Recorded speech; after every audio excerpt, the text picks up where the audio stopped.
Welcome boys and girls, Christine here with a discussion about the number of campaigns in Total War Warhammer 3 Immortal Empires that are always worth returning to.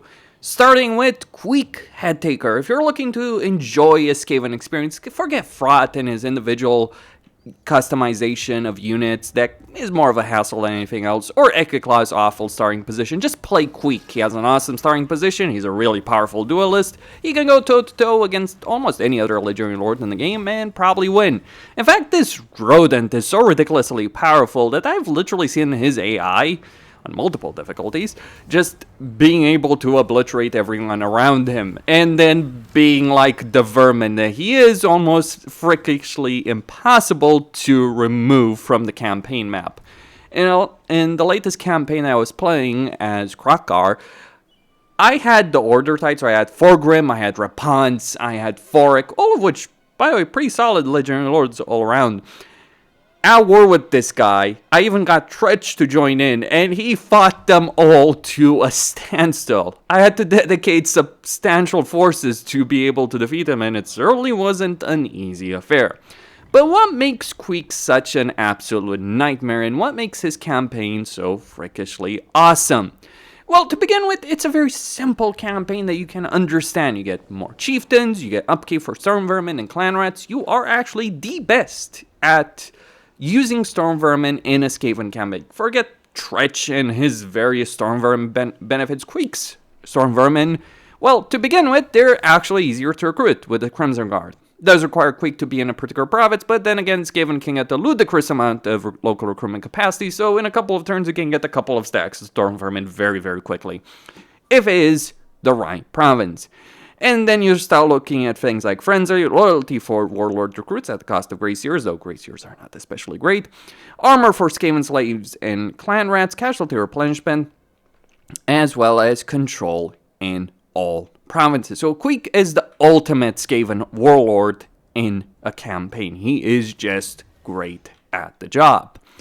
And then, if you take Arcade Peaks, which I have done over here with console commands, you get even further benefits. Frenzy for clan rats and storm vermin, which might make them, dare I say, actually decent unit. You know, clan rats and storm vermin are almost never worth recruiting in any other campaign, unless we're talking about customizing them individually in Fraud's campaign. But why customize them when you can get Frenzy on all of them faction-wide? And that's not where the fun ends, because you do get many other benefits from Arcade Peaks, be it the Pillar City Hub, or the Plundered Dwarven Treasury, which gives you an upkeep benefit for weapon teams, clan rats, Skaven slaves, as well as improving your diplomatic relations with all Skaven, and improving your already ludicrous amount of sacking and looting income by 15%. Skaven are absurd to begin with as a race, and Queek, pretty sure the developers of Warhammer 3 designed the Skaven around Queek, not the other way around.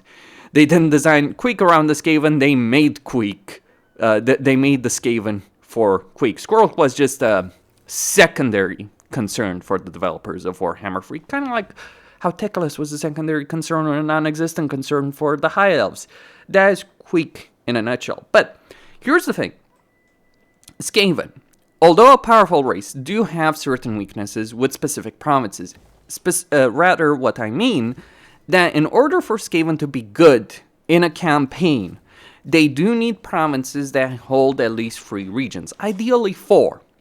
And if you're playing Skaven, you also want a good amount of territory right next to each other that is easily accessible, so you can get that sweet, sweet, sweet post-battle loot, experience, food, you name it. This is what Queek has in droves. He starts a war with the Red Fangs. You gotta feel bad for Rotgut, who is supposed to control this entire area in the Immortal Empires. I guess he's just been left without a home for a very long time now. First it was Grimgor, now it's Gorbad, and well, really, he's just meat for Queek, meat on the menu. So he only starts at war with him. All the other factions, well, they've got other things to deal with. Gorbad has other people to beat up. Forgrim has other issues to deal with. That leaves you Karakazul, who stand no chance against you. So you end up with not 1, not 2, not 3, but 4 provinces over here within this nice little circle. So the Blightwater, Eastern Badlands, 8 Peaks, and of course the Southern World Edge Mountains. Within this circle, This makes for an impregnable campaign fortress inherently. Like your provincial capitals, think of this. Your 2 provincial capitals over here to the west are right next to each other. Carrick, the 8 Peaks, is damn near impregnable as a stronghold for any faction that seizes it. Like, you just look at the freaking garrison this thing has inherently. That leaves some vulnerable points like Valea's Sorrow and, of course, the Black Iron Mine, but a lot of these settlements are very easy to defend. You do have some issues, specifically with Forik, though you may end up fighting Khalida. You might even engineer that specific war between him and Khalida, and then maybe engineer a further war between him and Krakar. Or just ally Skarbrand and have him beat everyone up for you, because that's one awesome thing about Queek. You can have a pretty good relationship with Skarbrand very quickly in this campaign, so he can help secure your entire southern flank. Which allows you to bully the shorties to the north of you and take all of their stuff. This makes for a really awesome campaign. Clear, direct, no bullshit. You may not be building nuclear weapons, but you won't need them. That is Queek Headtaker. Greasus Goldtooth of the Ogres, the big fatso of the Ogres himself. He's quite lazy, isn't he, as a big fat dude, but he is quite very damn powerful. See, Greasus has evolved beyond having to fight battles himself, though he's decent enough in battles. But rather, he's gotten to the point where he's like, why fight battles when you can just dominate the entire campaign map with ease? To give you an idea, one of the things you can do very quickly with Greasus over here in this campaign is just come over here and, replenish your campaign movement range on turn 1. You have the money for it to begin with. You come over here, you auto-resolve your way through these settlements. You might lose a couple of useless twats, but who cares about that? Sack the settlement and then get the Confederation, which gives you a tier 2 camp to begin your wonderful campaign. And if you need some meat for that camp, to just get going, you can just give Greasus 250 meat, which means that you can actually get more meat than either Scrag or even Maneater, though Maneater will be catching up to you very shortly in his campaign, but this does give you the ability of starting to get this camp to a higher level very, very damn quickly. Which, as you might suspect, is a fairly substantial gameplay benefit that you do have. Or you can take it a bit slower if you want. But that is just the beginning of his campaign. Because you have many, many other faction effects that you can use over here in this campaign. You will be generating truckloads of money. A lot of the Cafe caravans go for your territory, so if you just want to raid them for cash, you can do so. And while you may not want to pick a fight with the major Cafe factions, unless you want to end up fighting all of Cafe, which why not, you can do so. But unless you want to do that, you can just pick on the minor Cafe factions, especially ones that tend to get wiped out by the major ones, like for instance Pomei or the Burning Wind Nomads. Or you can worry about factions that are always going to be wiped out, like the Jade Custodians or the River Lords or the Imperial Wardens. There's so much money and meat available in this campaign just because of the starting position alone. Then you consider Goldtooth's Tollgate, and among other things that you do have in this campaign as a starting position. It is worth saying that Greasus does have a good amount of resources, so very significant trade resources available over here in a province. In fact, I would say he has one of the best starting provinces in the game, because you think about it. You have 2 landmarks and 3 freaking resources. You have gold, you have spices, and you have animal stores or tusk compounds. 3 resources, 2 landmarks, 4 regions in a province. The amount of gold is just gonna be writing itself. Greasus doesn't need to care about no freaking gold in a campaign, and you can use that gold in a way no one else pretty much can. Like for instance, hey Grimgor, I see you're talking shit. I'm just gonna disband all your army and have you fight on your own. You're dead. In fact, he might just literally be dead. These ogres might just wipe him out very quickly. This campaign. Imagine doing that to poor Grimgor. Or hey, let's go even further. Let's completely buy out Zarnagrund from the Castorvs and just sell it to these random ogres as well. Why not? Right? Like, just give them everything that they want and voila. Now, of course, I'm using console commands to give myself this gold and vision. But it gives you an idea of the kind of bullshit that Greasus can get up to. Unit ranks, causing attrition, disabling movement range, creating armies out of thin air, establishing a building in a target settlement that gives you income. It is all available in a campaign very damn quickly. And it will make sure that money is printed for you rather than you having to worry about anything. So really, as Tariff made a video about this subject, Greasus is the god of gold, more or less. The god of greed and gold and just really awesome levels of power. The amount of bullshit you can get up to, and you might think, well, it's a lot of gold, the cooldowns can be longer. Yeah, 25 turns. Consider how many turns it takes Niche to eliminate the faction leader or do half the shit that Greasus can do. And the hassle that you have to go through in order to unlock those kind of abilities, and the fact that they might be mutually exclusive, so you can't just use them all at the same time. So in a single turn as Greasus, you can bankrupt a faction, disable one of their most powerful armies, take one of their most important settlements, and just print more money than you've actually spent in the first place. Like, this is the crazy aspect, the scalability. Think of it. While your settlements might be locked behind tier 3, imagine you're playing a longer campaign. Imagine you taking a critical settlement and then selling that settlement back to another faction. That's gonna give you probably just as much gold as you spent, if not even more. Depends on the faction, but let's just say if you're doing this stuff with Grimgore, you're probably gonna be printing money in short order. So Greasus has gone from being one of the most pathetic weaklings in the entire game to being a complete freaking powerhouse, as he should be. Scrag is more powerful with his casters, to be sure. Maneater has a more dynamic campaign, but if you just want something simple and easily digestible, Greasus is your man. And number 3 is Boris Ursus, or as you might know him as the Doom Slayer. Quite seriously, he starts with 2 tier 4 units, 2 tier 3 units, and 2 tier 2 units, as well as a casualty replenishment hero in his campaign.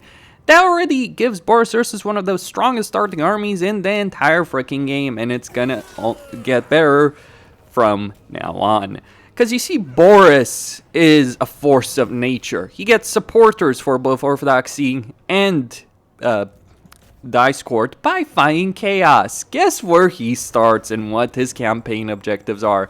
Fight Chaos. He starts very close to Chaos so he can get the pummeling done very, very quickly in his campaigns. He also gets access to Kislev Warriors at tier 1. All Kislev Legendary Lords do, but not all Kislev Legendary Lords can just destroy Archeon and Arbol before they actually become a threat.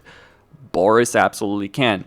This is one of the things that needed to be understood about the campaign. You know, when you have a powerful foe in a campaign, you know how you make that easy, even on Legendary? You start next to them so you can obliterate them before they become that mega problem. Kind of like preventing Queek from controlling the entirety of the Badlands and wiping out dwarves.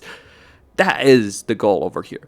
So he gets more supporters than anyone else, with the exception of Astankia, though he has even a better situation with supporters in Astankia, because Astankia might have to deal with Skaven, might have to deal with a couple of other things in her campaign. To be sure, Boris just gets shit done very damned quickly in his campaign. It is absurdly good, absurdly strong, and very, very fast to do so in his campaign. And that's just kind of the start of what his starting position and his starting army provide him.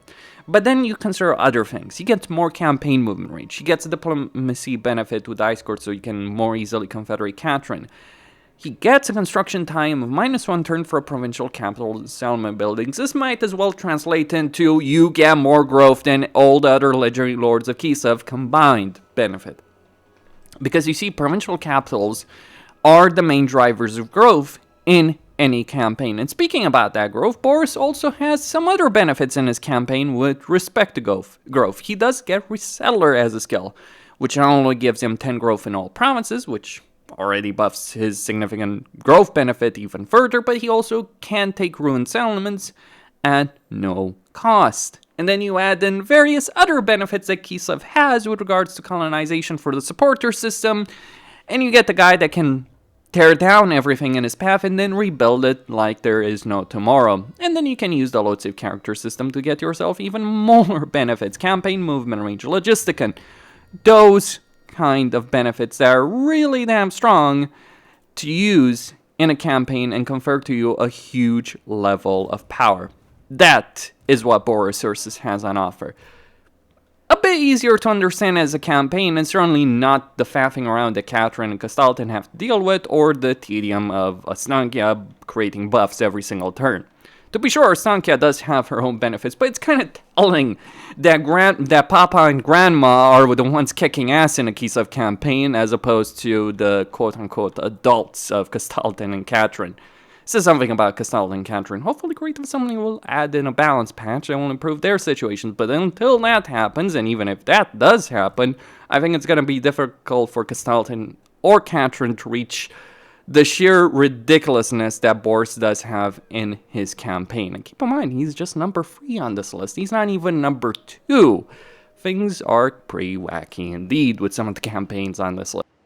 And number 2 is Lokhir Fellheart of the Dark Elves. You look at the other Dark Elves, or you look at the Vampire Coast, and what do you see? Limitations. Only so many Horde armies you can have. Well, now if you're playing Lokhir, you can have as many Black Arcs as your heart desires. In fact, I'm gonna just get one on turn 1 over here in this campaign and start the show right here. In fact, you start with a special Black Arc if you're playing this campaign that you can instantly get, or start getting to tier 2. A Black Arc that gives you campaign movement range, casualties captured post-battle, and income from sacking settlements by 20%. Should I mention that Black Arcs also have an additional 20% benefit through the Slavehold structure? Nah, not worth it. So understand, Lokhir might as well be sitting around with the faction benefit that reads plus 40% campaign income from sacking settlements if you're playing him.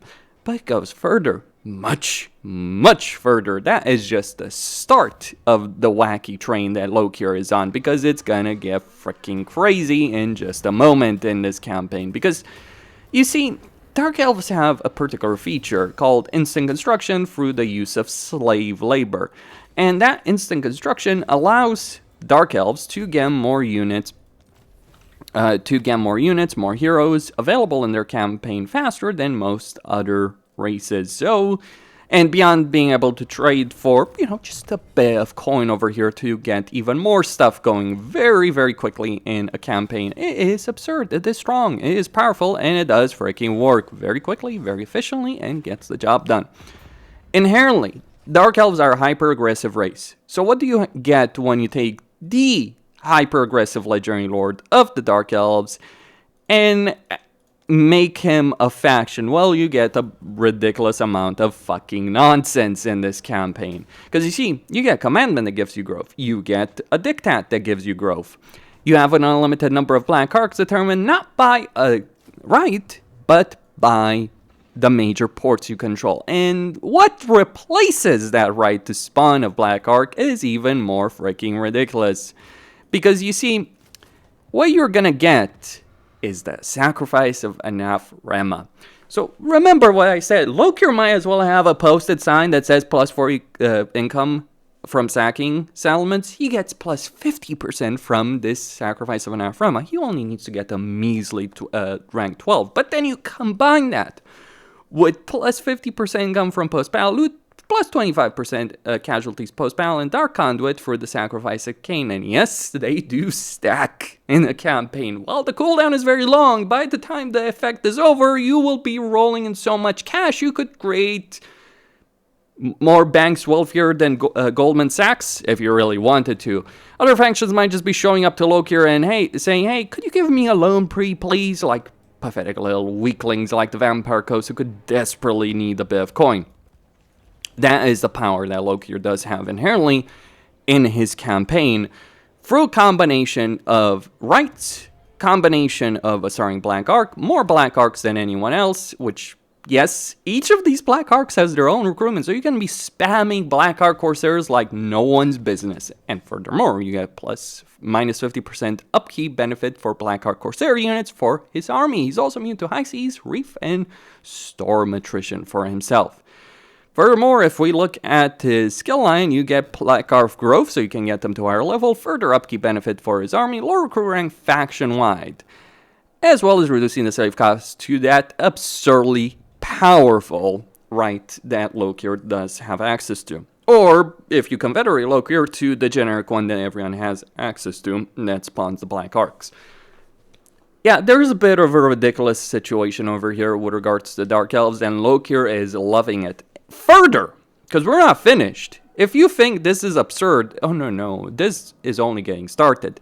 You see, Dark Elves have a specific aspect to them in any campaign, regardless of who you're playing, which makes them ridiculously strong. See, their diplomacy with other factions is kind of in a middle ground. Quite a few people do hate them unless they're chaos-aligned factions, but if you're looking to make alliances with the Order Tide, you can absolutely do so. So why fight alongside chaos? Why bring about the destruction of the world and all you hold dear and love when you can ally the entire Order Tide and unleash them upon your enemies and sit back and sip some tea, really? So yes, Lokhir is not just a wonderful Legendary Lord, he's the best sea-based Legendary Lord. He is pretty freaking crazy on land warfare as well. But these kind of black arcs are also provide you a further significant economic benefit because you can recruit any unit, any hero in them, and because Lokhir has those wonderful benefits with black arcs, you can kind of see where this is going. So this campaign is absurdly strong very quickly. It's hyper-aggression taken to the max. The amount of territory you can control in this campaign and the amount of money you can make in this campaign is freaking ridiculous. Growth benefits, be it because you can instantly construct provincial capitals, or because you can use dictats, or because you can use a commandment, or, I don't know, all three at the same time, is absurdly strong. That is what makes Lokhir an unstoppable force of freaking nature in a campaign, and I love it. And finally, at number 1 is Grombrindal, the White Dwarf. People talk about Malachite being powerful, they don't know what power really is. Grombrindal represents that power. See, most of the dwarves are just fine to take their time, carefully reading their little books, being short little people, doing things very, very slowly. Grombrindal gets shit done, and he gets shit done very damn quickly, too.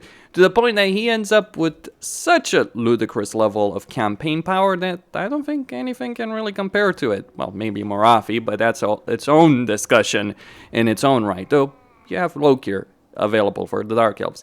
But here's a couple of the reasons why Grombrindal is so really powerful. One, he has a fairly straightforward campaign situation. Beat up Skaven, then beat up the crap out of Malekith, and then, well, wipe out Valkia. Very quickly, very simply, very easily. And when you're saying that beating on Valkia is very easy, you know you've got a really powerful Legendary Lord on your hands. His faction effects don't seem like much when you're talking about that, except having 60% evasion chance when using tunneling does give you a good amount of campaign flexibility with less risk. But here's the thing, Grombrindal also has the Ancestor Gods, which can give him a couple of benefits, like 20% casualty replenishment for his army, so he doesn't need the casualty replenishment hero. Why waste Felix in Grombrindal's army when Grombrindal in itself he is going to fill up that hero role very easily. You also get 10 control and minus 20 corruption. So corruption, what's that? Rebellions? What are those?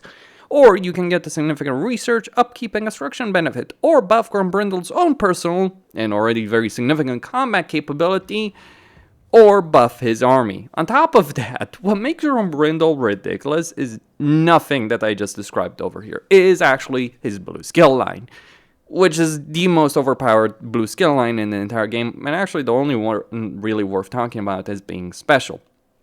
See, you get 20% income from trade tariffs. For a comparison's sake, elves need 4 different structures in order to achieve this level. Grombrindal just gets it inherently because he's freaking Grombrindal. Then this is where the fun starts.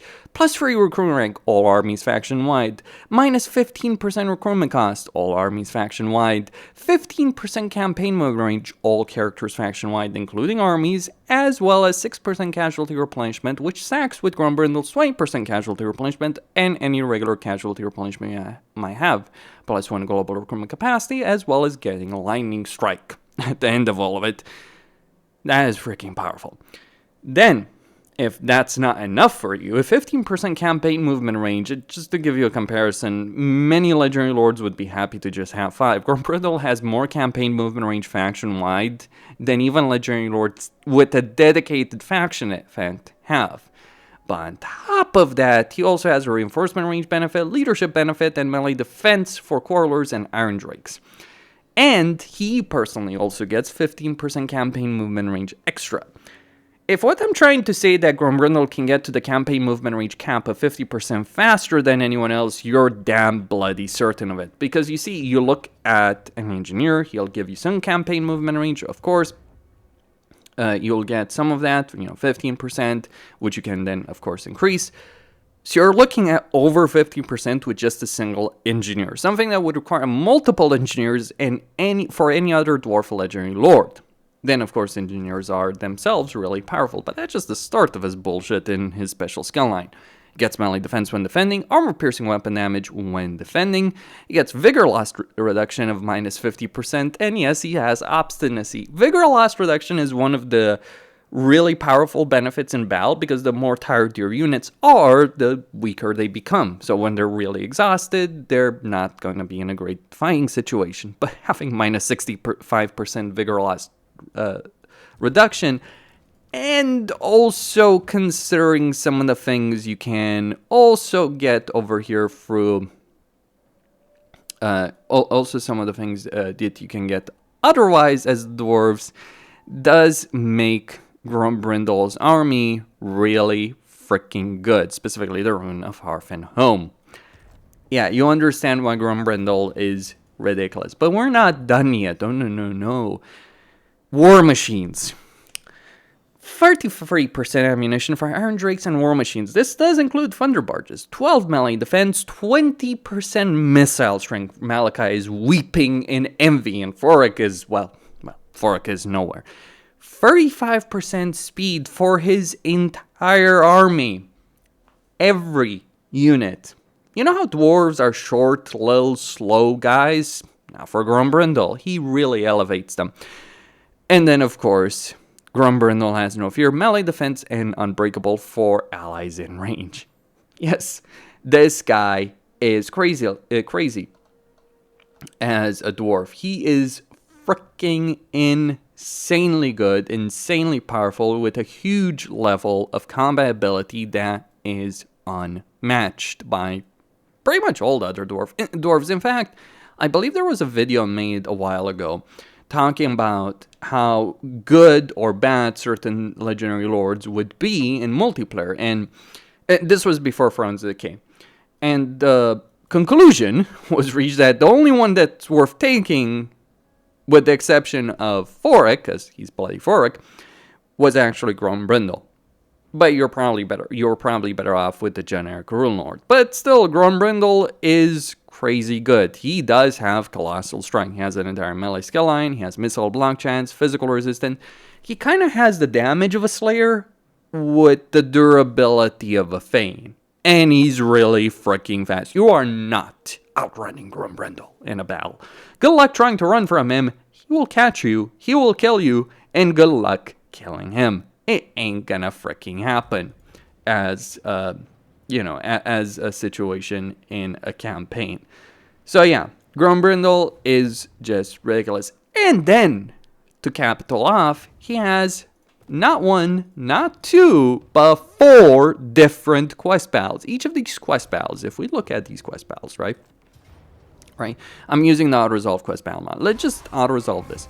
So each of these quest battles can give you, like, let's say, 2,000, 3,000, something like that. But each of them is also going to give you 5,000 in treasury and an item, as well as vision and an improvement, a temporary improvement to casualty replenishment.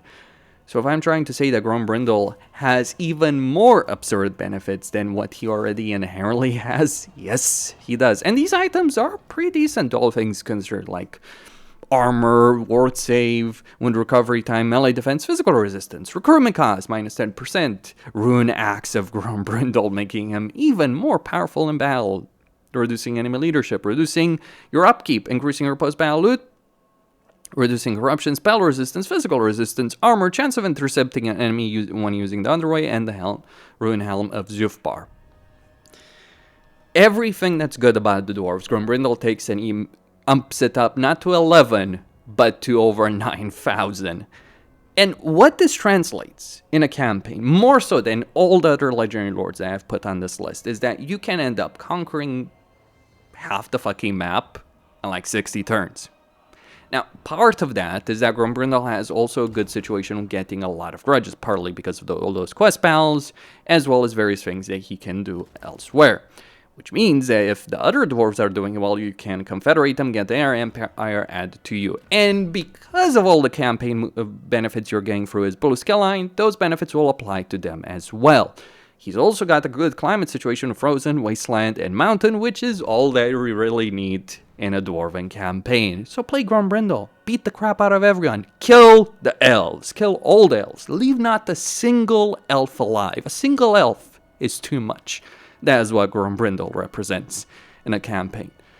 A fragment of what the dwarves used to be. It's worth saying that the most destructive war in the entirety of the Warhammer fantasy history, with the exception of the one that destroyed the world in the end times, and even then, not necessarily by that much if you ignore the whole blowing up the world aspect, but the most destructive war besides that was the war between dwarves and elves. Yes, that one. You're just recreating that in a Grombrindal campaign. Costin signing out.